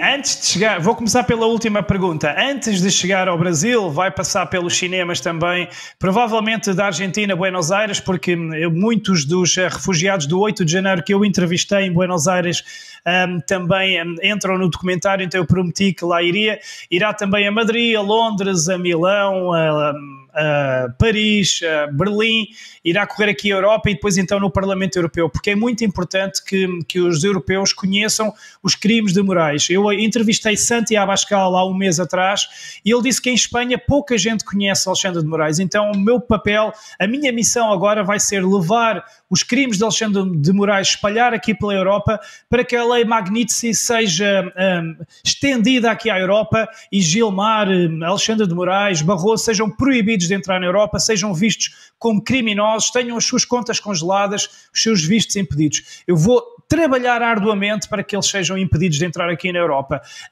Para chegar ao Brasil, é muito simples. No Brasil vai ser gratuito, ao contrário das pessoas que assistem no cinema que pagam um bilhete. No Brasil será gratuito, mas apenas quando o canal do YouTube, onde vai ser transmitido o documentário, que é o canal Sérgio Tavares, atingir a meta dos 3 milhões. E porquê a meta dos 3 milhões? Para cobrir as avultadas despesas que foram feitas para gravar este documentário. Foi gravado em 10 países durante 1 ano e meio, incluiu Índia, Alemanha, para ouvir especialistas em urnas eletrónicas, para ouvir experts sobre a Constituição, etc.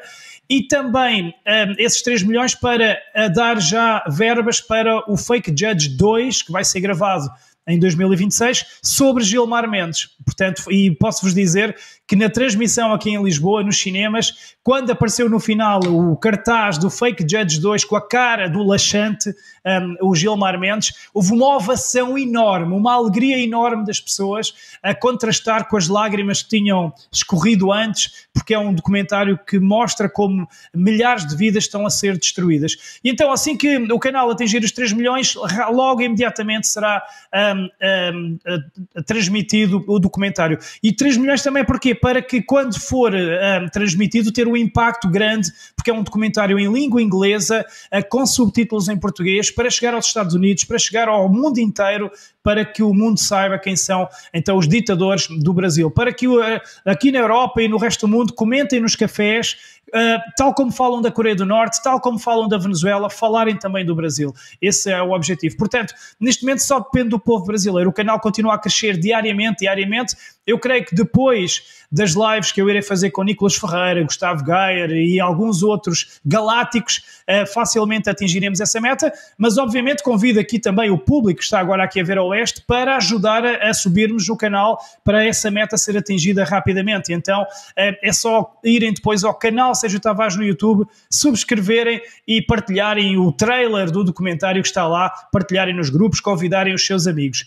esta é a primeira questão. Em relação ao que é que eu posso adiantar, vou-vos já dizer rapidamente que, primeiro, todo o percurso promíscuo de Alexandre de Moraes, ele nunca foi um juiz, quem o levou para a vida política foi Geraldo Alckmin e Lula, foram eles que o convidaram para cargos públicos, os dois que estão agora no governo e os dois que têm uma rivalidade com Bolsonaro que Moraes persegue ferozmente. São também denunciadas as ligações de Moraes ao PCC, com o seu escritório de advocacia, coincidências como a chantagem com Temer, a morte de Zavascki, tudo isso aparece. Aparece também os crimes e o comportamento absolutamente erróneo de Barroso, de Benedito, de Zanin, de Toffoli, cada um deles também é exposto.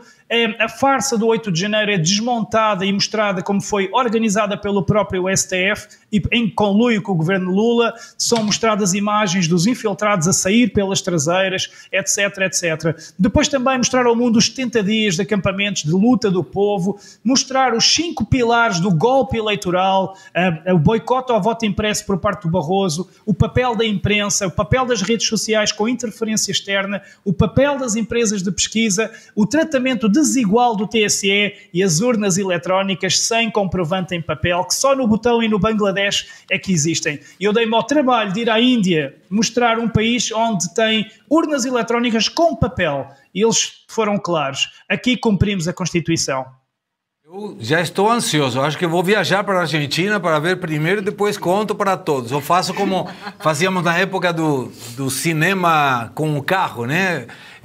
Filmávamos e trazíamos alguma coisinha por aí. Sérgio, o deputado Danilo Campetti quer te fazer uma pergunta. Sérgio, boa tarde, um prazer conhecê-lo, uma satisfação enorme, parabenizá-lo pela realização do documentário. A minha pergunta é: quanto tempo de pesquisa, de apuração você levou para fazer esse documentário e em quantos países você esteve? Sim, muito obrigado, um gosto também.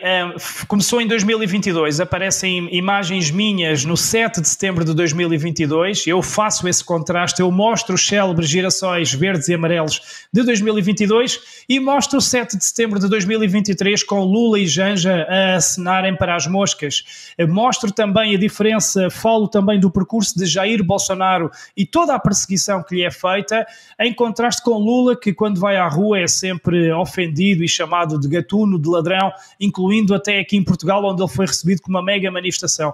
Também Lula é exposto, Janja é exposta e o percurso do Jair Bolsonaro também é fortemente mostrado aqui. E depois também, claro, é muito importante mostrar e provar como este STF não é mais do que um braço armado do PT. Porquê?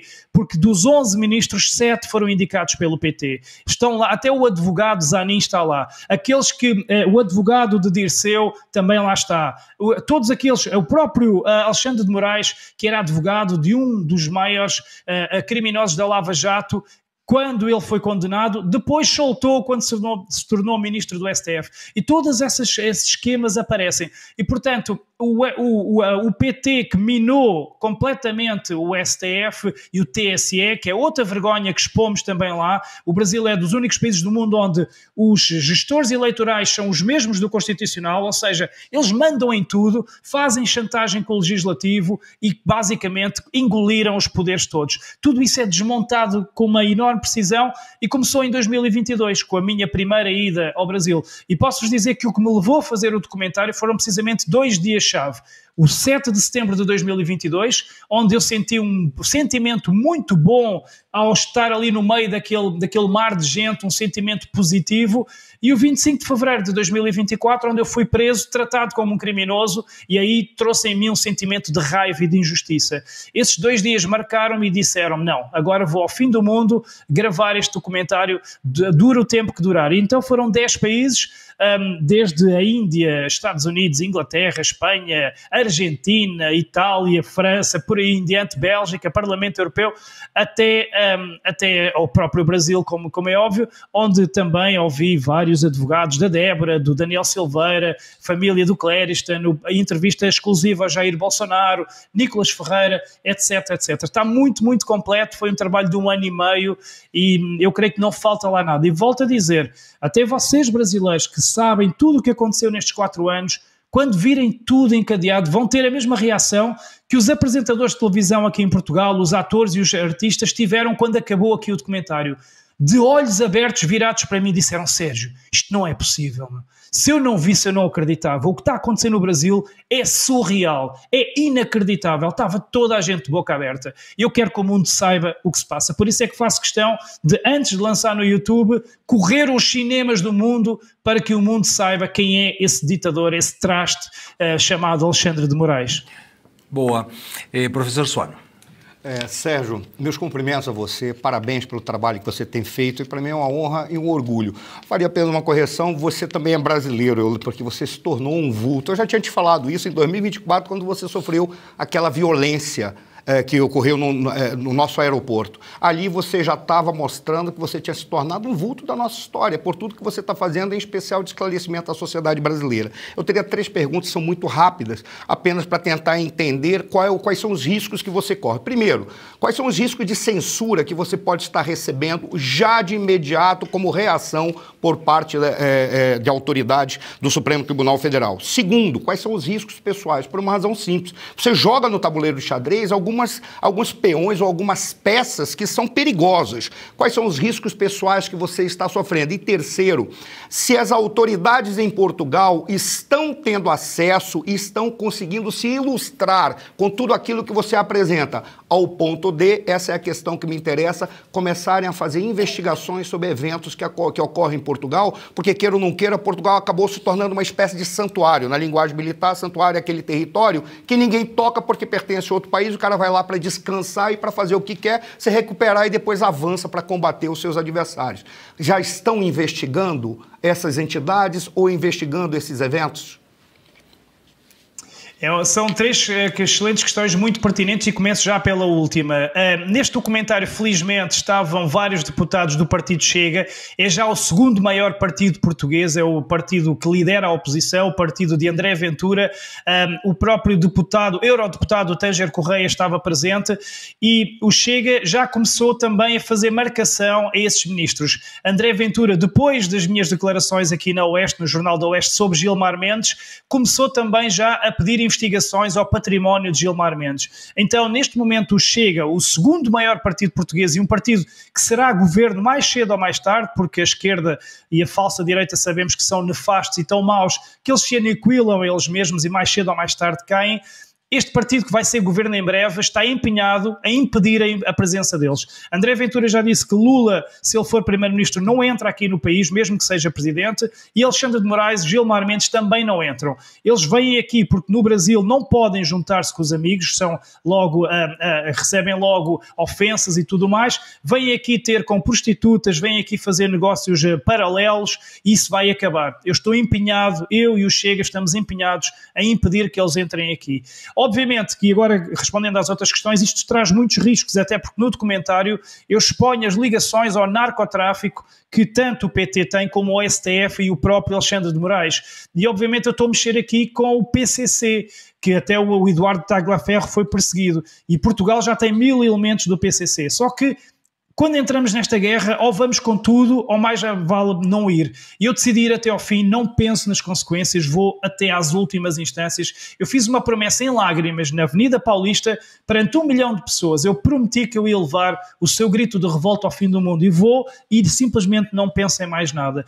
Portanto, há riscos, muitos. Eu já recebi ameaças de morte. No outro dia recebi uma mensagem a dizer que há uma 9mm que está à minha espera, mas eu sigo a minha vida, sinto que estou protegido por forças maiores e vou em frente. Em relação à censura, esta estratégia dos cinemas é precisamente para que Alexandre de Moraes não consiga fazer nada. Nada. Alexandre de Moraes não tem hipótese de proibir os cinemas da Europa, dos Estados Unidos, de transmitir um documentário. Ele não pode fazer nada. Ele vai assistir indefeso, incapaz e sem poder fazer nada.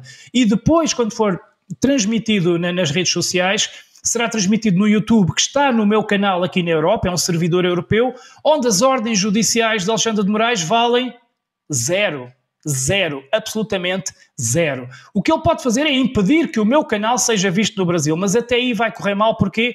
Porque o documentário será transmitido no Facebook, no Instagram, no X, no Telegram, no Rumble e em sites independentes extra redes sociais. Portanto, toda a gente vai poder ver a bem ou a mal. E ele vai ser exposto como nunca. E o Gilmar Mendes que se prepare, porque eu já estou a reunir muito material sobre o laxante, sobre os seus negócios aqui em Portugal, e em 2026 vai ser o meu passatempo, ir à caça do laxante.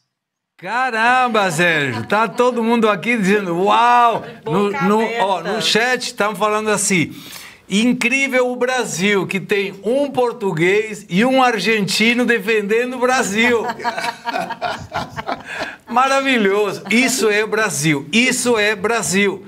Pessoas que amamos o país e a falta da nacionalidade não impede o compromisso com a verdade. Não interessa onde Sérgio nasceu e onde eu nasci. Interessa que estamos comprometidos com o futuro do Brasil. Ana Paula Rocha, última pergunta, Sérgio, e te liberamos. Muito obrigado pelo tempo. Bem rápido, Sérgio, te dar os parabéns, como todos já fizeram, que é um trabalho incrível, não é? Eu queria saber quanto tempo dura o documentário e se o seu canal, só para confirmar aqui para nossa audiência, é o canal @canal Sérgio Tavares. É este? Então, Exatamente. Nós temos hoje assim, 574 mil inscritos e eu quero pedir à nossa audiência para descer a mão aí, se inscrever e compartilhar, porque eu estou ansiosíssima para ver. Já me inscrevi e estou dependendo de que você também se inscreva para poder ver essa maravilha que está completíssima pelo que eu vi. Quanto tempo tem o documentário? Bom, o documentário tem pouco mais de 2 horas, cerca de 2 horas e 15 minutos, e muitas horas de entrevista ficaram fora e não puderam aparecer porque senão ficava muito longo. E vão aparecer depois no Fake Judge 2 do Gilmar Mendes, porque não é só sobre o Gilmar Mendes, acabamos sempre por expor todos os outros. Houve, por exemplo, depoimentos da Ludmila Grilo, do Alan dos Santos, do Paulo Figueiredo, do Eduardo Bolsonaro, do Osvaldo Eustáquio, etc., que acabaram por não entraram apenas 30 segundos. Houve muita gente que deu entrevistas de 30, 40 minutos e apenas aparece 1 minuto no máximo, porque é um documentário muito dinâmico, não há muita gente a falar seguido, há sempre ali uma narração muito intensa, porque o que aconteceu nestes 4 anos foi absolutamente aterrorizador. Toda a perseguição a Jair Bolsonaro, toda a perseguição à direita, todos os crimes cometidos por este STF estão lá um por um, com recortes de jornais, com notícias da televisão, com entrevistados, etc. Foi uma coisa muito dinâmica, por isso é que era um documentário que era para ser lançado em maio e, dada a complexidade, acabou só por ser lançado agora em agosto, e eu creio que foi a melhor altura, porque é uma altura em que Alexandre de Moraes está a arder, só tem a cabeça de fora, e este documentário é mais gasolina para aquela cabeça sem pelo a arder ainda mais um bocadinho.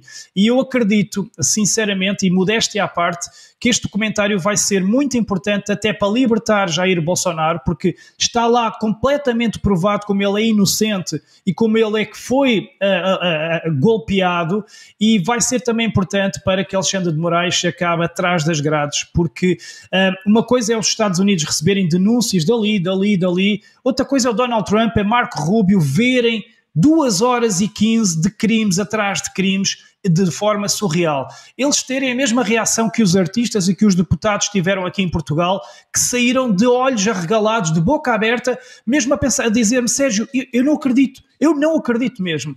E deixem-me dizer-vos porque é que eu fiz este documentário. Porque nenhum brasileiro o podia fazer. Qualquer brasileiro que fizesse isto, um documentário a chamar o STF de quadrilha, de gangue, um documentário a chamar o STF de braço armado do PT, de mostrar as ligações ao narcotráfico, ao PCC, esse brasileiro seria logo preso ou morto. Tinha que ser alguém de fora, mas tinha que ser um estrangeiro que tivesse disponibilidade para perder 1 ano e meio da sua vida, para correr 10 países, para ir à Índia, para ir à Alemanha, para ir ao fim do mundo, às vezes para entrevistar uma única pessoa, e que tivesse essa disponibilidade e que tivesse redes sociais suficientemente grandes e que tivesse também um conhecimento profundo sobre o Brasil. E eu, como desde 2022 que vou ao Brasil e acompanho a política e entrevistei dezenas de deputados, o próprio Bolsonaro, a Silas Malafaia, Pavinatos, a Alexandre Garcia, fiz imensas lives, tenho um conhecimento muito profundo. E por último, um último requisito, que é eu próprio, como estrangeiro, senti na pele a perseguição que os brasileiros sentiram quando eu fui tratado como um criminoso, quando eu tive medo de não voltar a ver a minha família. Então, juntando estes ingredientes todos, eu percebi, espera aí, se eu não fizer este documentário, ninguém vai fazê-lo. Ninguém vai perder 1 ano e meio da sua vida para o fazer. Então eu decidi, eu vou em frente porque eu não lido bem com a injustiça. Tal como na pandemia também fui à Suécia, que foi o único país que não fez lockdowns, não usou máscaras e acabou melhor do que o resto da terra. Também sobre o Brasil eu tinha que mostrar a verdade. Então meteram-se, como alguém disse uma vez, meteram-se com o cara errado a 25 de fevereiro de 2024. Sérgio, a nossa admiração e nosso agradecimento. E estamos ansiosos. Bom, todos aqui já estamos inscritos no teu canal. Todos no chat estão dizendo coloque o link aí para poder te acompanhar no canal. E muito obrigado pelo teu trabalho pelo Brasil. Obrigado e até a próxima. A tuas ordens. Muito obrigado pela oportunidade e vemo-nos então no canal Sérgio Tavares no YouTube para atingirmos essa meta o quanto antes e para vocês também ficarem com aquela lágrima sobre o ataque e a conspiração que está a ser feita ao vosso país, mas também com aquela alegria e com aquela esperança de que, ok, o bandido está exposto, a seita está exposta, a quadrilha está exposta, agora é uma questão de tempo até eles caírem. E termino dizendo o seguinte, claro. Eu tenho a certeza absoluta de duas coisas. Primeiro, Bolsonaro vai ser candidato em 2026, escrevam o que eu digo, e em segundo lugar, Alexandre de Moraes vai acabar preso. Obrigado. Caramba! Bom, então muito obrigado. Ouvimos a Sérgio Tavares desde Portugal, desde Lisboa. Vamos à pauta econômica, Luiz Arthur. Está pronto? Pronto. Então vamos lá. O Índice Nacional de Preços ao Consumidor Amplo, o IPCA, indicador oficial da inflação, ficou em 0,26 em julho, 0,02% acima da taxa de 0,24 do mês anterior, junho.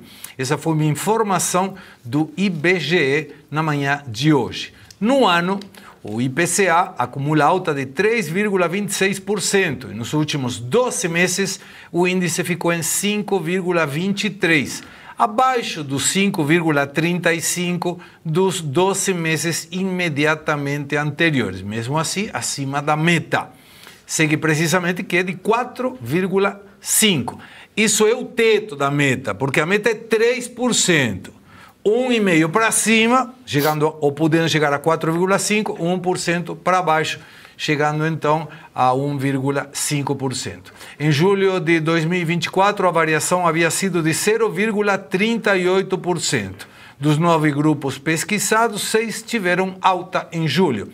A maior alta e o maior impacto foram no grupo habitação, puxado pela alta da energia elétrica, que aumentou 3% no mês. Luiz Arthur Nogueira, a fala é sua. Segre, aqui a gente explica e descomplica a economia. Então vamos lá, você bem lembrou, a meta de inflação do Brasil é 3%. Esse é o alvo. A tolerância de 1,5% já é tolerância, 4,5%. Teremos uma inflação de 5% até o final do ano. Por quê? Porque o governo Lula é um governo gastador, gasta mais do que arrecada, e todo governo gastador é um governo inflacionário. E aí o Banco Central tem um único recurso, subir juros para combater a inflação. Então a gente vive uma situação esquizofrênica, na qual o governo Lula acelera o gasto público e o Banco Central freia a inflação, tenta frear através da alta de juros. Então um acelera, o outro freia, o carro derrapa, evidentemente. Claro. Portanto, o Banco Central é vítima do governo Lula. Para desespero do professor Suano, o Galípolo é vítima do Lula. E felizmente, até o presente momento, o Galípolo não embarcou no populismo do Lula. Porque se tivesse embarcado, ele estaria cortando juros de forma irresponsável. A grande dúvida é se no ano que vem o Galípolo vai ou não sucumbir à pressão política para que os juros caiam de forma irresponsável. Na minha opinião, eu mantenho o que venho dizendo desde o ano passado. O Galípolo pode ter um monte de defeitos, mas burro ele não é, maluco ele não é. Portanto, ele não vai repetir o que o Tombini fez com a Dilma lá em 2014. E aí está a minha divergência com o professor Suano. Você foi provocado, então você responde. Pode responder. Eu só não sei se ano que vem, porque eu tô falando. O problema é ano que vem. Ele vai manter uma postura como um técnico. Quando chegar no ano que vem, o Lula vai botar o dedo na cara dele e vai dizer assim: o negócio é o seguinte, Márcio Garoto, que é Márcio Postman, é quase o Márcio Postman do Banco Central. O negócio é o seguinte, garoto, agora você vai ter que garantir a nossa reeleição e vai ter que fazer tudo aquilo que eu mando. Essa é a minha aposta. Boa. Não é técnica, não. É um tanto quanto subjetiva, mas eu acho que é respaldado com muitos fatos históricos que confirmam. Tá valendo, tá valendo. A saída de 14,6 bilhões de dólares do Brasil de janeiro a julho deste ano representa o segundo fluxo mais negativo da série histórica do Banco Central, quando considerados os 7 primeiros meses de cada ano, porque só em 2020, no auge da pandemia de Covid-19, as remessas de dólares ao exterior foram maiores e atingiram 15,8 bilhões de dólares. Também não foi uma grande diferença, o que ratifica que o PT é uma pandemia economicamente falando. O saldo de 2025 é o mais negativo da série histórica, com saída líquida de 49,06 bilhões de dólares. A saída é 9,63% maior que o fluxo negativo de 44,7 bilhões de dólares de janeiro a julho de 2020, que até agora era a maior da série histórica iniciada em 2008. Te escuto, deputado Campetti. Isso é só a realidade sendo mostrada. Um governo que gasta, e você falou, né? É um governo que tem gasto pandêmico. Está comprovado, né? A previsão da relação dívida-PIB para 2026 é de 80%. Aquilo que havia na pandemia. Nós já estamos em 76,6%, dívida pública de 8,3 trilhões. E gastam. Então, esse dinheiro que saiu, esses dólares que saiu, são empregos, geração de renda que vão para o ralo. Mas um governo que começou já estourando o teto de gastos com a emenda constitucional número 45, já injetando no bolso desse governo 168 bilhões, e seguindo o paradigma, segundo a Dilma dizia, né, que gasto é vida, então vamos esperar o que desse governo? Mais gastos, é gasto de Lula, que quando vai para o exterior, ao invés de se hospedar numa embaixada, a diária do hotel que ele se hospeda são 40 mil dólares, é a senhora Janja que leva 200 no avião presidencial para uma visita ao Japão. Então a perspectiva é realmente ruim, é um governo sem pandemia que tem gastos pandêmicos. Danilo, você é um acompanhante do Faroeste aqui na Revista Oeste, como convidado. Nós temos duas partes do programa, uma delas é com o nosso amigo Janjo. Isso aqui é a narrativa, já tem vinheta até da fala da canhota. O pessoal da Pulsar Cognitiva Inteligência Artificial, eles não fazem as vinhetas. Está faltando a vinheta desse outro participante, mas já estamos trabalhando nisso. E hoje temos duas notícias com nariz de palhaço. A primeira estava nos destaques do dia, porque o Tribunal Superior do Trabalho adquiriu 30 veículos de luxo da marca Lexus, tem bom gosto, os caras têm bom gosto, para transportar os ministros da Corte em suas afazeres em Brasília. Cada um deles saiu a bagatela de R$ 346.500, totalizando 10,39 milhões de reais. Dinheiro que você está pagando, que nós estamos pagando. O TST tem 27 ministros, mas compraram 30, vai saber por quê. De repente, para que ninguém fique encalhado se algum vai na revisão. O modelo escolhido pela Corte é considerado um sedã de luxo. Na semana passada, o TST também se tornou objeto de críticas quando foi divulgado que a Corte contratou uma sala VIP no aeroporto de Brasília para seus ministros ao custo de 1,5 milhão durante 2 anos. Eu vou abrir os comentários, não vou tirar o nariz de palhaço, porque a que vem em sequência é pior que essa. Então fique conosco. Luiz Arthur Nogueira, tendo números, tendo cifrão, a fala é tua primeiro. Bom, o exemplo vem de cima, né, Segré? Se o Supremo Tribunal Federal já criou sala VIP, compra um monte de coisa com luxo e já disse que ele, Poder Judiciário, não precisa respeitar o arcabouço fiscal, o TST acha a mesma coisa. E eu vou recriminar? Não. O exemplo vem de cima, ele apenas segue o que o mestre mandou. Professor Suano. Já era de se esperar que eles fizessem isso. É muito curioso, é só a título de comparação.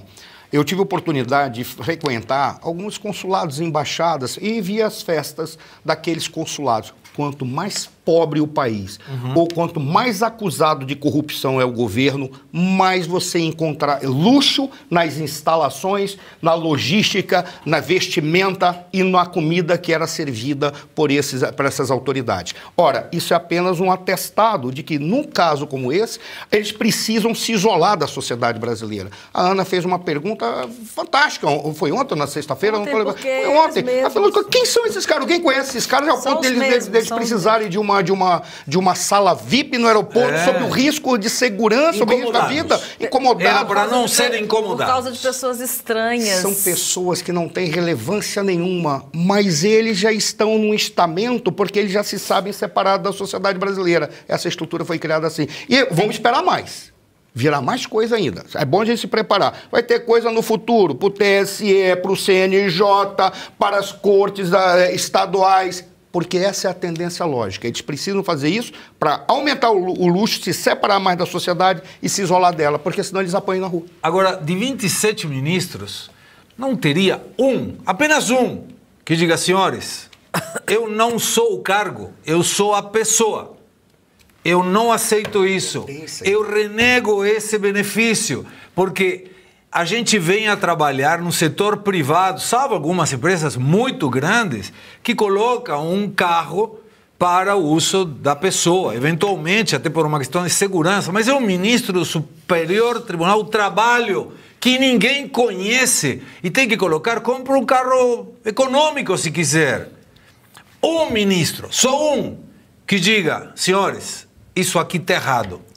Segré, eu acredito até que possa ter, porque eu tive a oportunidade de conhecer deputados estaduais, federais, que abriram mão, por exemplo, de auxílio moradia, porque já moravam em Belo Horizonte, então não precisavam do auxílio moradia.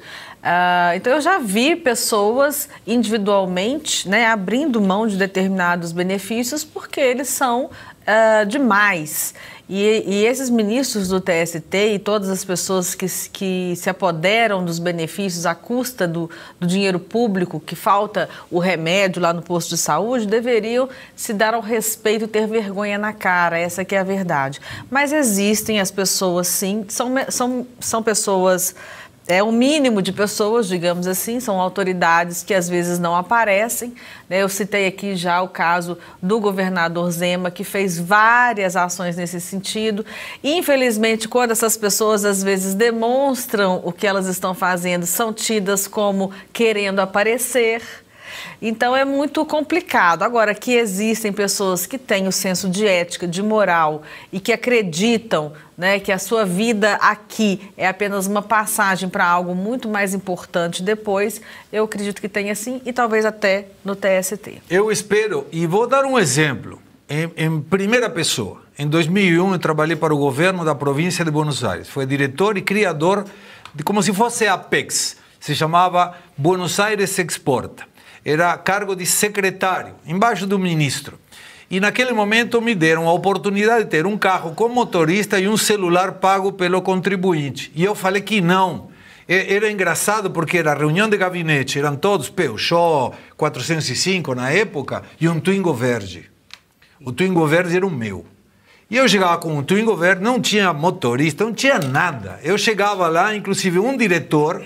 Um dia me perguntou, Segré, você não pode pegar? Tínhamos um cartaz que falava livre trânsito e estacionamento.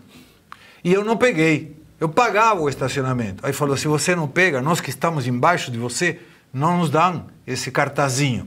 Mas era um benefício que não tinha motivo para ser utilizado. Eu era um funcionário público e eu tinha meu salário, e era um bom salário. Por que eu tenho que pegar um carro? Por que esses ministros têm que pegar dinheiro público para uma mordomia deles? Vai trabalhar, ganham bem, ganham muito bem. Paguem o seu carro. Motorista? Por que motorista? Desculpa, Danilo, vai lá, por favor, desculpa. Eu acho que a premissa básica é respeito com o dinheiro do pagador de impostos. É isso que a gente tem que lastrear a nossa atuação como homem público, seja como parlamentar, como juiz.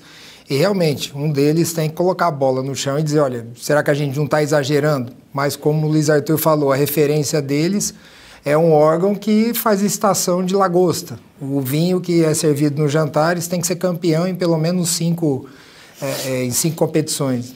Então, realmente, aí você tem no executivo um presidente que paga 61 mil reais numa cama pro Alvorada, 70 mil reais num único lençol, porque tem fios, não sei de que jeito, lá egípcios, para ir para cima dessa cama, então, para cobrir essa cama. Então, é um absurdo de governos populistas, governo socialista que mantém castas, e para as castas tudo, e o público, para o povo, apenas a pobreza. Né? Ana Paula, você pediu a palavra. Eu pedi. Eu queria convocar aí a nossa audiência para mais uma ação. O Instagram do Tribunal Superior do Trabalho chama-se TST Jus. Esse Instagram tem um link, né, na bio, que você abrindo, você tem acesso ao site, a todas as informações do TST. Boa. Eu acho que nós precisamos inundar o Instagram e o e-mail, todos os canais que tiver lá a partir desse Instagram e desse link, para dizer do absurdo que é tanto a compra dos carros quanto a sala VIP no aeroporto de Brasília. Ninguém sabe quem são os senhores não estão correndo risco de absolutamente nada, deem-se ao respeito, desçam desse pedestal. Então, todo mundo, por favor, peçam seus familiares, vamos inundar o Instagram do TST. Segre, aquela tua pergunta é legal que a Ana está fazendo, porque maravilhoso. A sociedade brasileira tem que pressionar. A sociedade brasileira, se ela não fizer, ninguém o fará. Uhum. Mas é interessante, quando você perguntou, será se não tem? Eu vou te falar concretamente, tem. O problema todo é que esse indivíduo tem um problema. Qual é o problema? Não, tem 2 problemas. Primeiro problema, eles não gostam de aparecer, porque normalmente as pessoas que trabalham, têm vergonha na cara, têm dignidade, eles vivem uma vida cordata, uma vida tranquila. E eles acabam não aparecem. E tem um dado que é pior, que é o segundo problema. Corporativamente, se ele fizer qualquer coisa, ele começa a ser isolado lá dentro. E os seus próprios funcionários vão sofrer a consequência disso. É a máquina que é podre na sua essência. Eu não sei, professor Suano, não sei, porque quando eu fiz isso em 2001, teve depois outros secretários que copiaram essa questão. É uma iniciativa. Mas se alguém não toma a iniciativa... Agora, por que eu deixei o nariz de palhaço? Fica comigo. Olha essa aqui. Aniele Franco, ministra da Igualdade Racial, foi autorizada pela Comissão de Ética Pública a integrar o Conselho de Administração da Alelo. É uma empresa controlada pelo Banco do Brasil e o Banco Bradesco. A indicação foi posta e sugestão pelo próprio Banco do Brasil. Mas quando você vê, não tenho nada contra isso, mas eu vou ler, pode subir um pouquinho, Maurício, mais que eu quero ler o currículo da Aniele Franco. Ela estudou, e tem vários estudos, não estou negando a importância dos estudos dela, mas é bacharel em inglês e jornalismo pela Universidade da Carolina do Norte, isso nos Estados Unidos. É bacharel em letras pela Universidade do Estado de Rio de Janeiro, tem um mestrado em jornalismo pela Florida University, é mestre também em relações étnico-raciais e atualmente é doutoranda em linguística aplicada na Universidade Federal de Rio de Janeiro. Olha só, como ministra, ela ganha R$ 46.366,19. Como conselheira da Alelo, ela ganhará entre R$ 10 mil e R$ 15 mil. Mas eu te conto mais uma. Ela está de conselheira na metalúrgica Tupi. Que porcaria tem a ver um jornalista com uma metalúrgica?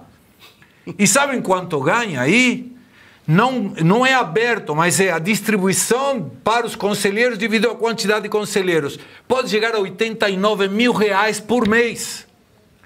Isso é um absurdo, porque essa senhora, com todo respeito pelas senhoras, não conseguiria esse trabalho se não estivesse no governo do PT.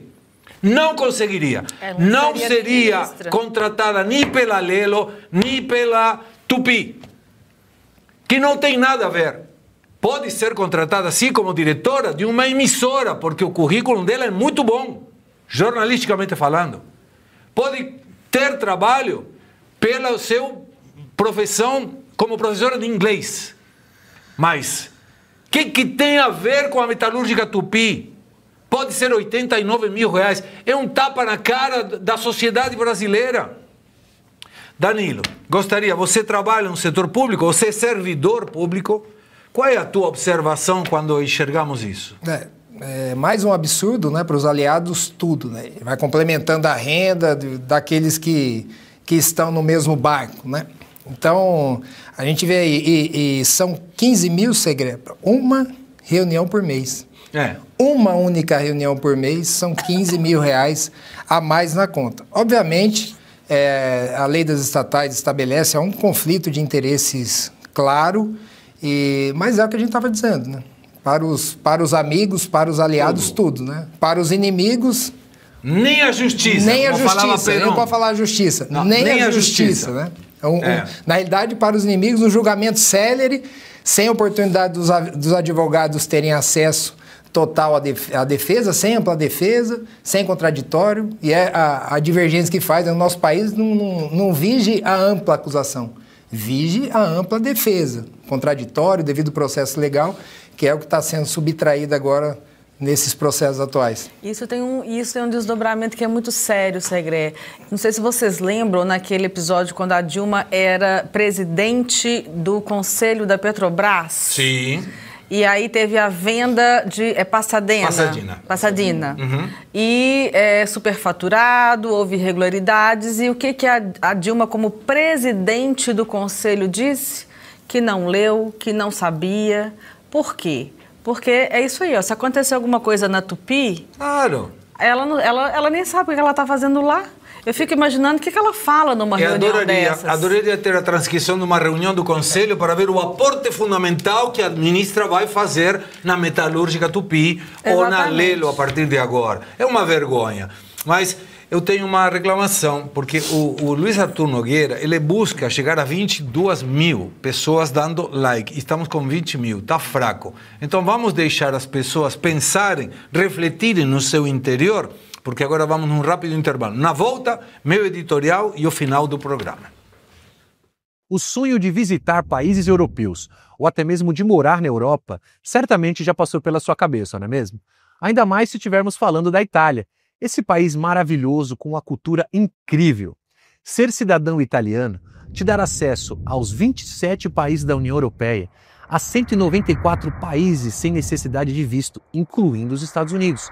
Acesso às melhores universidades da Europa a custo zero para você e para sua família.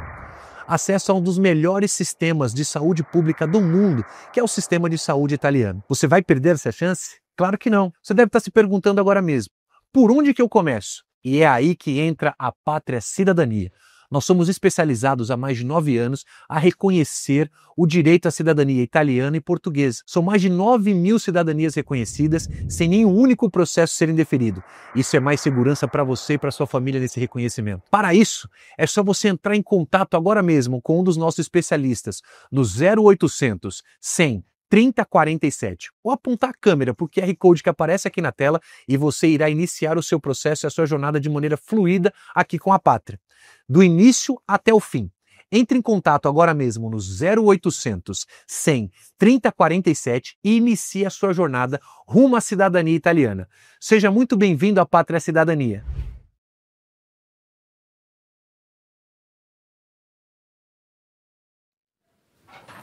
A editorial do dia de hoje está dedicada a todos os mestres, professores e também aos ministros. Especificamente os professores, aqui temos um, professor Suano. Então, esse editorial é dedicada no teu nome a todos os professores e mestres brasileiros. Quando pensamos em poder e autoridade, muitas vezes imaginamos aqueles que mandam, que decidem, que comandam, mas as palavras têm memórias e nelas o poder e o serviço caminham lado a lado. E é o caso das palavras magister e minister, duas irmãs latinas que ainda vivem entre nós, disfarçadas em termos modernos como mestre, ministro e até ministério. Ambas vêm do latim e compartilham uma raiz comum, o sufixo ster, que indica alguém que exerce uma função. Mas o que as diferencia é no prefixo. E aí está o verdadeiro segredo. Magister, que originou palavras como mestre, vem da raiz magis, que significa mais ou maior. O magister era literalmente o mais, aquele que tinha mais conhecimento, mais autoridade, mais experiência. Era o professor, o comandante. Em Roma, o magister era quem liderava. Ele mandava. Já o minister, curiosamente, tem a raiz oposta, minus, ou seja, menos. O minister era o menor, aquele que servia, que executava ordens. Era o assistente, o ajudante, o servo.